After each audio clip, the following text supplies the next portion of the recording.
আজকে আমরা খাবো রাই শাক। এই যে দেখো, এই যে মা কাটতেছে এইখানে আলু দিয়ে খাবো। তো আলুগুলো পুরাটা ছিলতে হবে, ছিলে কুচি কুচি করে কাটতে হবে। এইভাবে কে কে রাই শাক ভাজা খাও অবশ্যই জানাবে। তারপর এই যে দেখো লাপা শাক, আর এইদিকে অনেকগুলো সিম পেড়ে রাখছে, এটা কালকের জন্য। আর তারপরে আমি ভাতটা বসিয়ে দিলাম সিদ্ধ হওয়ার জন্য। আজকে দুইখানে রান্না করব, উনুনেও রান্না করব, গ্যাসেও রান্না করব, তাহলে তাড়াতাড়ি হয়ে যাবে।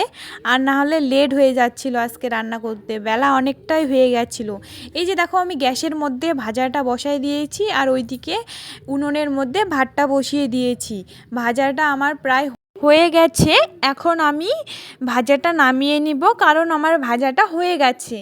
এখন উনুনের মধ্যে লাপা শাকটা বসিয়ে দিয়েছি। এইদিকে একটু লবণ দিয়ে দিলাম, একটু সিদ্ধ হবে, তার জন্য লবণটা দিলে তাড়াতাড়ি সিদ্ধ হয়ে যায়। তারপর একটু ভালো করে নাড়াচাড়া করে ঢাকা দিয়ে দিব সিদ্ধ হওয়ার জন্য। তো দেখো রসুনও দিয়েছি, আর দুটা কাঁচা লঙ্কা দিয়েছি। রসুন দিলে কি একটু ফ্লেভারটা ভালো লাগে, খেতেও টেস্টি লাগে। তো দেখো আমি এখন ঢাকা দিয়ে দিয়েছিলাম, আমার সিদ্ধ হয়ে গেছে। আমি এখন ঢাকনাটা উল্টে এখন একটু জল দিয়ে নিব, কারণ লাফা শাকের একটু ঝোল খাবো।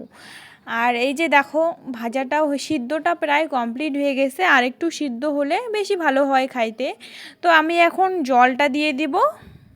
আমার রান্না প্রায় কমপ্লিট, এখন খাওয়া দাওয়া করব। ভিডিওটা কেমন লাগছে অবশ্যই